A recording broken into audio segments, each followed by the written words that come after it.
High nutrients fibre rich baby food ఇది. ఈ recipe మీ చిన్నారులకి lunch టైంలో పెట్టుకోవచ్చు. 8th మంత్ నుండి ఏ వయసు పిల్లలకైనా ఈ రెసిపీని పెట్టొచ్చు. ఒక చిన్న గిన్నెలో 250 ml వరకు వాటర్ని పోసుకుని పీల్ చేసి ముక్కల్లాగా కట్ చేసుకున్న స్వీట్ పొటాటోని ఉడకబెట్టుకోవాలి. స్వీట్ పొటాటోలో ఫైబర్ కంటెంట్ ఎక్కువగా ఉంటుంది. పిల్లల బరువును కూడా పెంచుతుంది. 7 to 8 మినిట్స్లో స్వీట్ పొటాటో చక్కగా మనకి పర్ఫెక్ట్గా ఇలా కుక్ అయి ఉంటుంది.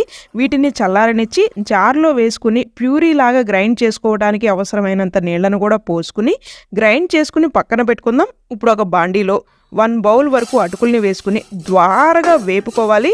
అటుకులు నలిపి చూస్తే ఇలా పొడిలాగా అయిపోవాలన్నమాట. ఇలా అయ్యే అంత వరకు వేపుకున్నాక 250 ml వరకు వాటర్ని పోసుకుని పైన తొక్కు లోపల గింజని తీసేసిన ఒక డేట్ని కూడా వేసుకుని 1 మినిట్ పాటు కుక్ చేసుకున్నాక మనం గ్రైండ్ చేసుకున్న స్వీట్ పొటాటో ప్యూరీని కూడా వేసి మొత్తం కలుపుకుని 1 టేబుల్ స్పూన్ నెయ్యి కూడా గట్టిగా వేసి 1 year అండ్ అబోవ్ బేబీస్ అయితే చిటికెడు ఉప్పును కూడా వేసి 4 to 5 మినిట్స్ పాటు కుక్ చేసుకుని డేట్ని మెత్తగా ఇలా మెతిపేసిన తర్వాత చల్లారనిచ్చినాక మీ చిన్నారులకైతే పెట్టండి. మోస్ట్ హెల్దీ మల్టీ గ్రెయిన్స్తో చేసిన బేబీ ఫుడ్ని చూపిస్తాను. ఈ రెసిపీ పిల్లలకి పెట్టడం వల్ల బరువు పెరగటమే కాకుండా ఒళ్ళు గట్టిపడుతుంది, ఎముకలు బలంగా తయారవుతాయి, స్కిన్ సాఫ్ట్గా చేస్తుంది. ఏ రకంగా చూసినా ఈ రెసిపీ పిల్లలకి ఎంతో ఆరోగ్యాన్ని ఇస్తుంది. మార్నింగ్ బ్రేక్ఫాస్ట్ లేదా లంచ్ టైంలో చిన్నారులకి ఈ రెసిపీని పెట్టండి. 10 నెలల పిల్లల నుండి 2 సంవత్సరాల పిల్లల వరకు ఈ ఆహారాన్ని పెట్టుకోవచ్చు. ఇడ్లీ పాత్రలో 300 ml వరకు నీళ్లు పోసుకుని పీల్ చేసి కట్ చేసుకున్న యాపిల్ని 15 నుండి 20 నిమిషాల పాటు స్టీమ్ చేసుకోవాలి. 20 నిమిషాల్లో చక్కగా ముక్కలు ఇలా స్టీమ్ అయి ఉంటాయి. వీటిని పక్కన పెట్టుకుని ఒక బాండీలో 2 almonds, 2 walnuts, 1 tablespoon pumpkin seeds, 1 tablespoon sunflower సీడ్స్ని ద్వారగా వేపుకుని పక్కన పెట్టుకుందాం. అదే బాండీలో 1/4 టేబుల్ స్పూన్ జీరా, 1/4 టేబుల్ స్పూన్ నువ్వులను కూడా వేపి మొత్తాన్ని చల్లారనిచ్చి వాటర్ ఏమీ యాడ్ చేయకుండా పొడిలాగా గ్రైండ్ చేసుకుని పక్కన పెట్టుకుందాం.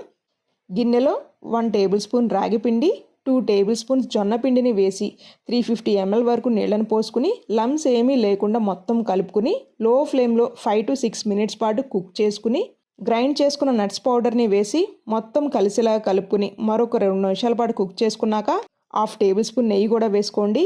చల్లారినాక స్టీమ్ చేసుకున్న యాపిల్ని వేసి మొత్తం కలుపుకుని చిన్నారులకైతే పెట్టండి. మీ పిల్లలు వెయిట్ గెయిన్ అవ్వటానికి, ఐ పవర్ని పెంచడానికి ఈ బేబీ ఫుడ్ బాగా ఉపయోగపడుతుంది.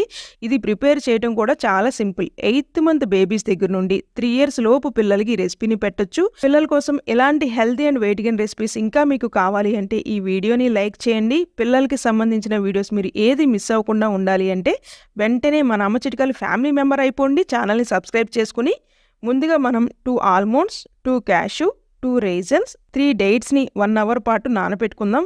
1 hour అయినాక ఒక గిన్నెలో 1/2 లీటర్ వరకు వాటర్ని పోసుకుని 4 to 5 టేబుల్ స్పూన్స్ వరకు శుభ్రంగా వాష్ చేసుకున్న రైస్ని వేసుకుని సన్నగా కట్ చేసుకున్న చిన్న బౌల్ క్యారెట్ ముక్కలను కూడా వేసి స్వీట్ కార్న్ ఉంటే కొద్దిగా వేసుకోండి, టేస్ట్ చాలా బాగుంటుంది. మధ్య మధ్యలో తిప్పుతూ 10 మినిట్స్ పాటు కుక్ చేసుకుంటే ఇలా మనకి హాఫ్ కుక్ అయి ఉంటుంది. ఈ టైంలో మనం నానబెట్టుకున్న డ్రై ఫ్రూట్స్ని తగినంత నీళ్లను పోసుకుని ఫైన్గా గ్రైండ్ చేసుకున్న ప్యూరీని వేసి మొత్తం కలుపుకుని మరొక 2 నిమిషాల పాటు కుక్ చేసుకుని స్మాషర్తో క్యారెట్, స్వీట్ కార్న్, రైస్ని మెత్తగా మెత్తపండి. చిన్నారులు గొంతుకు పడకుండా ఉంటుంది. చల్లారినాక నేతిని కూడా జోడించి చిన్నారులకి పెట్టండి. ఈ వీడియో మీ అందరికి ఉపయోగపడుతుంది అని అయితే ఆశిస్తున్నాను. వీడియో నచ్చినట్లయితే please do like, share and subscribe.